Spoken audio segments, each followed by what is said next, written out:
One thing that came up before was just you said, imagine if the wound didn't happen, where you'd be without it.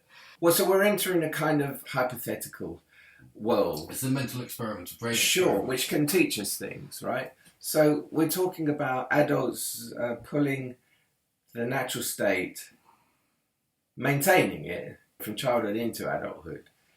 So if that was the case, it would mean that, you see, as a baby in the natural state, nothing much has developed yet.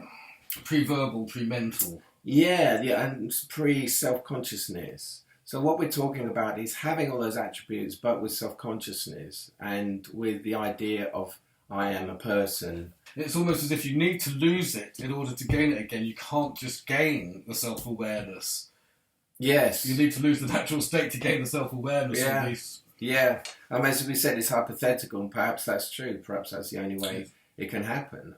I can't imagine it ever not happening. I mean, of course, then you enter the world of, religious, spiritual stories of people who were born free and stayed free. But even if you look at the story of the Buddha, that wasn't the case. That's why that story is so beautiful. It's this incredible, really an expression of the natural state as a young man, and protected by, he was a prince, so he's protected by the riches and lived in the palace.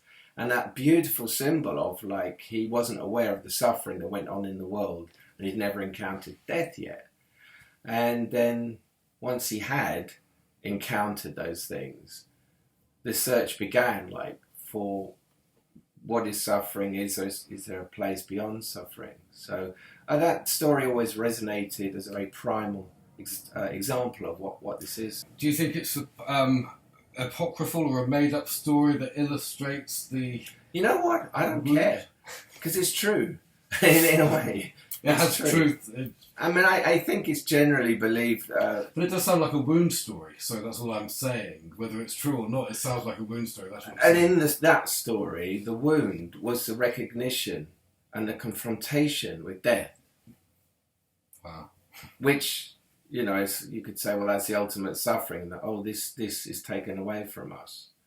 So that's the wound represented in that story. So everyone has their wound, which is the exit from the natural state into the, I'm comparing natural with normal now, the normal state of humankind, which is to live identified as this personality that kind of grows on top of the natural state. So looking at this wound and just asking these questions, or is going to help me see my personality better, I guess. Well, you talked about over-speaking and being too busy in the head. Well, that's the opposite of stillness, isn't it? Mm. If you look at the attributes of the natural state, one of them is stillness. So anything which appears to be the opposite of that is, you can say, well, that's personality. Yeah. And of course, one of the other ones is fulfilling engagement with life. So anything that distracts you from doing that avoids fulfilling engagement with life, avoids feelings which may be painful, is part of the personality. The personality was built, a huge part of its remit is to say, that wound thing, right, pour a concrete wall around it, consign it to history, don't think about it, pretend like it never happened. We know it happened, but pretend like it didn't. Personality awareness, look the other way. As a kind of rule of thumb, anything that connects you, that is a connection to love, is part of how you began, is a natural state. Right. So, but there's needing love, trying to provoke it from people, trying to get it from people, trying to say, I'm good, I'm worthy of love. You can see there's two different things. One is just I'm easy with what I am, and there is love there, and there's love for the world, and naturally the other pole of that is there is love for this being, whatever it is, and that is there's that, and then there's I'm not love, therefore I need to find and gain love from outside. It's very clear, really, isn't it? Yes. And yeah, You know, when we were talking off camera earlier, I mentioned to you that just quite a bit recently, the word stillness is coming to my mind, and it's amazing. It's like one of the most brilliant gifts you've given me, Jez. If there's anything that my personality isn't or wasn't, it's still. You know, always trying to be busy, and often I would have joy in my life, but that would be accompanied by a frenetic, frantic energy, or it's like, I'm so happy, I want everyone to be happy, you know, after all the misery and, you know, or with all the misery in the world, you know, joy, joy, joy. And people would often look at it and just look at me, I think, and just go, oh, I don't know if I want any of that, because there was no stillness there. I think at the root of joy, there is stillness. For me, there's two steps. Almost the stillness comes first. The stillness is the still point. The still point is the source, is the absolute level. This is the non-doing. It's before any activity, any speech, any idea of talking about this. It's the knowing of this and the being of this. And then from that comes you moving to the relative world with the expression of this and the sharing of this, the engagement with the world out there and the joy that that can bring. So I guess it's almost like in order, I would put the stillness at the root of the joy. So if you're overexcited, for me that seems like an imbalance. And in Chinese medical terms, there is something they call too much joy, which sounds insane to a Western mind. And it's a translation problem, I think, really. But it's, you know, too much joy, what I mean with a capital J, which is joy, which has stillness as its root. You can't have too much of, you know. But what they really mean is a kind of the heart has got overheated and overexcited. And I think that's what you're talking about. So it's almost like you have the experience of joy and something comes in from the personality and gets excited and wants to hang on to it and wants to cheer it. And really, the root of it is just like, it's joy, it's just being there. It can be shared, but it's not going to be shared from any excitement. I'm just thinking, I mean, what are the four aspects of the natural state? There's joy, stillness. Joy is an active one, stillness is a passive one. Choiceless awareness is quite passive. Yes. And then there's fulfilling engagement with life, which is obviously active. Yeah. And I'm just thinking, we've talked about joy and stillness a bit. And we have talked about fulfilling engagement with life and choiceless awareness. I mean, again, if the wound hadn't happened, there would have been more choiceless awareness, I guess, rather than personality awareness. There'd be no personality awareness because there wouldn't be a personality. It's like The Emperor's New Clothes is a story about choiceless awareness, isn't it? The young It is. kid is looking around. Everyone else has personality awareness. Their personalities are saying, you know, if you mention that this king is not wearing anything, you might die. Yes. You know, this might end, or you might be punished, or, you know. It's a beautiful story, that, and once again, it encapsulates truth. I was going to tell you the story of a friend of mine.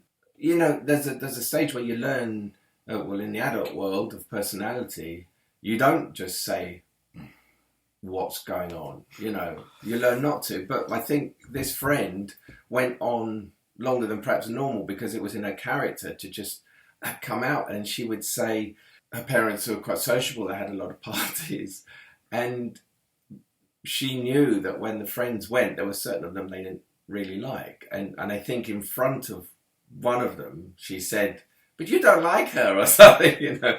So it was like the truth was a bit too much, you know. But it was hard for her. Until you learn the code of personality, there's an incredible confusion that comes with the personality, because I don't understand this world.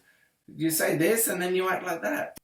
So we've looked at what would happen to, you know, three of the four aspects of the natural state. If the wound hadn't happened, it just leaves fulfilling engagement with life. And I had a sort of vision of a sort of kid, you know, age 7, say, who hadn't experienced the wound. You know, mum says, darling, dinner's ready, and the kid would be saying, hang on, I'm experiencing this rainbow. You know, they'd be wanting to fully experience that and not to cut that experience. And how that beautiful engagement is with that? life.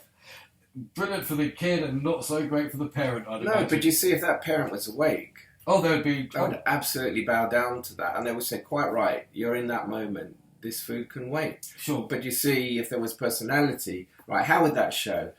The mother's got other kids, she's been cooking, she's got stresses in her day, she wants the kids to come when she calls. Actually, my mother was a bit like that, you know. I'd be playing, my brother and I used to play snooker on this little table. We'd really get into these games, we'd listen to music while we played.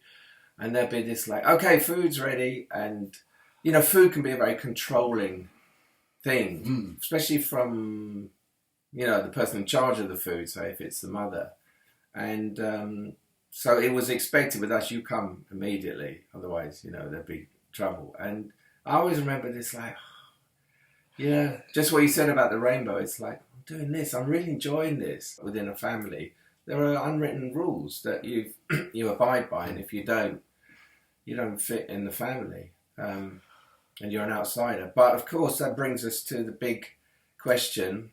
Finding life beyond personality, in one sense, does take you outside of the group personality of mankind. So, on the absolute level, we are all one. And that is part of this recognition. But in the relative level, there's a difference, because there is a difference in the way a life is lived when that identification is lost and when it's being engaged with and identified with. So you do leave the group, the tribe, in one sense. And that's one of the prices you could say you pay for this. Because obviously there is a significant amount of what is gained through being part of the tribe.